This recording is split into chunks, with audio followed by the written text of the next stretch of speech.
Welcome you all to my channel agriculture Vani. So आज का जो हमारा टॉपिक है that is common poultry disease जो कि हेल्थ मैनेजमेंट के अंदर है। इसमें जो हम पहले पढ़ेंगे दैट इज़ रानीखेत डिजीज़, जिसे न्यू कास्टल जो है डिजीज़ भी कहते हैं। इसमें फ़र्स्ट पॉइंट ये लिखा है कि जो रानीखेत डिजीज़ है बहुत ही ज़्यादा कॉमन है, बहुत ही ज़्यादा वाइडली ये फैलती है, प्रीवलेंट है और इकोनॉमिकली एक इम्पोर्टेंट डिजीज़ है। और ये जो डिजीज़ है दैट इज़ वायरल डिजीज़, ठीक है। सेकंड, जो रानीखेत डिजीज़ होती है बहुत ही ज़्यादा इन्फेक्शियस है और चिकन को जो है ये बहुत ही ज़्यादा जो है इफ़ेक्ट करती है, ठीक है।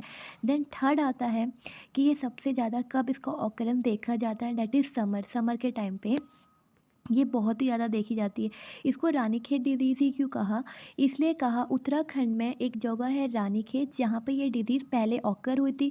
उसी के बेसिस पे इसको रानीखेत डिजीज़ बोल दिया गया। सेकंड, अब जो ये रानीखेत डिजीज़ है या फिर न्यू कास्टल डिजीज़ है, इसका वायरस कौन है? दैट इज़ पैरामाइक्सो वायरस जो है इसका कॉजल ऑर्गेनिज्म है, ठीक है। देन आता है आपका कि ये स्प्रेड कैसे होती है या फिर ट्रांसमिशन कैसे होता है। पहला पॉइंट ये है, अगर कोई भी इन्फेक्टेड बर्ड है अगर उसके साथ हेल्दी बर्ड इंटरेक्ट करेगी तो उसका जो स्प्रेड है हो जाएगा। दूसरा कि कॉन्टामिनेटेड फूड है, एयरबॉर्न या फिर एयरबॉर्न ट्रांसमिशन से भी ये स्प्रेड हो सकती है। देन आते हैं इसके सिम्टम। जो इसके सिम्टम होते हैं ये वेरी करते हैं। अगर बहुत ही ज़्यादा हार्मफुल अगर वायरस है तो इसका जो पहला इंडिकेशन है वो क्या है? सडन डेथ है।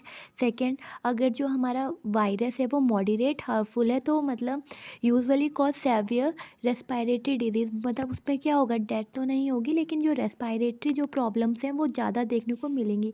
तीसरा ये आता है कि माइल्डली हार्मफुल वायरस है तो मे कॉज नो डिजीज़। इस केस में क्या होगा? कोई भी डिजीज़ नहीं होगी लेकिन हल्का फुल्का जो है रेस्पायरेटरी में आपको चेंजेस देखने को मिलेंगे। Then prevention and control. अब आप इसको प्रिवेंट कैसे करोगे रानीखेत डिजीज़ को या फिर आप कंट्रोल कैसे करोगे? पहला, आप टाइमली वैक्सीनेशन अगर हम करते हैं तो ये बहुत ज़्यादा रिलायबल मेथड है डिजीज़ को कंट्रोल करने के लिए। सेकेंड, कि वैक्सीनेशन ही काफ़ी जो है सफिशिएंट नहीं है रानीखेत जो है डिजीज़ को कंट्रोल करने के लिए। प्रॉपर हाइजीन, अच्छी गुड बायोसिक्योरिटी प्रैक्टिसेस, अच्छी फीड आपको जो है मेंटेन करके रखनी पड़ेगी, ठीक है।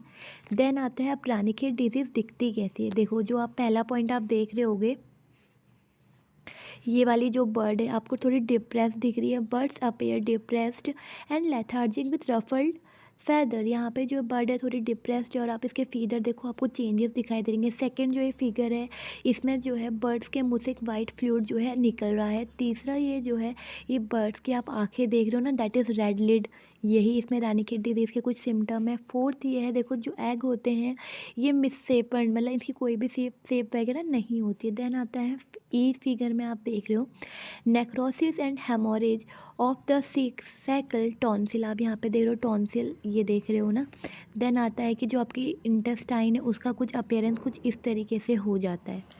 Thank you for watching my channel.